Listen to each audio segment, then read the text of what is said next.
윤석열 검찰총장이 대선 후보 선호도 조사 2위에 올랐다는 세계일보 여론조사 결과가 여론의 큰 주목을 받았다.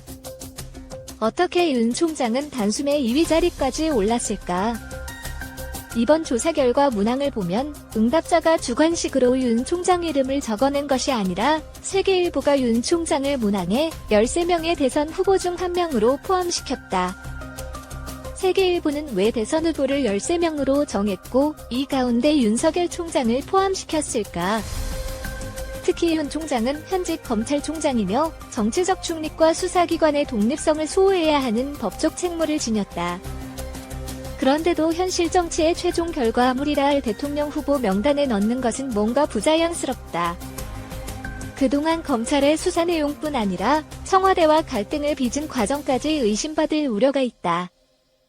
세계일보는 한국갤럽 여론조사에서 차기 대선 후보 선호도 조사에서 윤 총장을 꼽은 응답이 있어 예시했다고 밝혔다.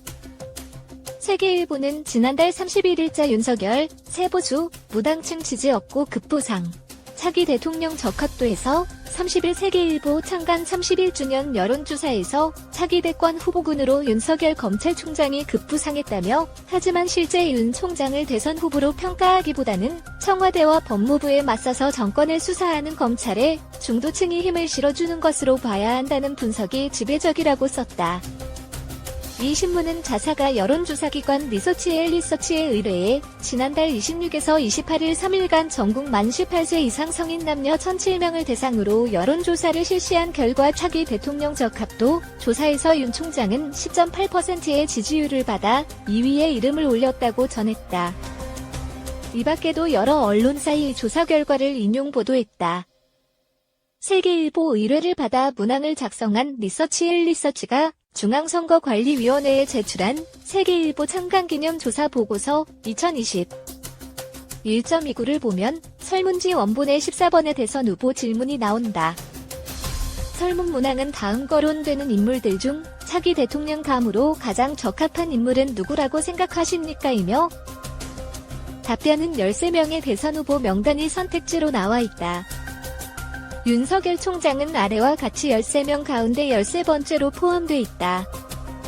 박원순 3, 김경수 2, 답안 선택지 콜론 1, 원희룡 7, 오세훈 6, 안철수 5, 심상정 4, 정세균 11, 이재명 10, 이낙연 9, 유승민 8, 윤석열 14 기타 15, 황교안 13, 홍준표 12, 적합한 인물 없음 16. 잘 모르겠다 리서치는 대선 후보 선호도 조사에서 윤 총장을 이번에 처음 포함시켰고 세계일보 의뢰로 넣었다고 밝혔다. 정치적 중립과 독립성을 지켜야 하는 현직 검찰총장을 대선 후보 명단에 넣었다. 수사 과정에서 청와대와 갈등을 빚고 있는데 아예 현실 정치로 불러내 현 집권 세력과 더욱 각을 세우도록 내몰려는 것 아니냐는 의문도 든다. 자칫 지금까지 검찰 수사 신뢰도조차 훼손할 우려도 있다. 이에 조남규 세계일보 정치부장은 3일 저녁 미디어오늘에 보낸 문자메시지 답변에서 최근 일부 여론조사에서 대선주자 선호도를 묻는 질문에 윤석열 검찰총장을 꼽은 답변이 나온 바 그 부분에 대한 여론을 확인하기 위해 윤 총장을 예시했다고 밝혔다. 실제로 한국갤럽이 지난 17일 발표한 여론조사 조사에서 대선 후보로 윤석열 검찰총장을 꼽은 결과가 있다. 윤 총장을 지목한 비율은 1%였다. 이낙연 전 국무총리 24%, 황교안 자유한국당 대표 9%, 안철수 전 바른미래당 공동대표 4%, 이재명 경기도지사 3%, 박원순 서울시장 2%, 홍준표 전 자유한국당 대표 2%에 이어 윤 총장은 유승민 새로운 보수당 의원과 유시민 노무현재단 이사장과 함께 1%를 얻었다. 49%는 특정인을 답하지 않았다. 하지만 한국갤럽 조사는 응답자들이 자유롭게 이름을 적어낸 주관식 답변을 받은 반면 세계일보가 리서치에 의뢰한 방법은 대선 후보 명단 13명을 보여주고 그 중에 한 명을 고르라고 한 객관식 답변을 받았다.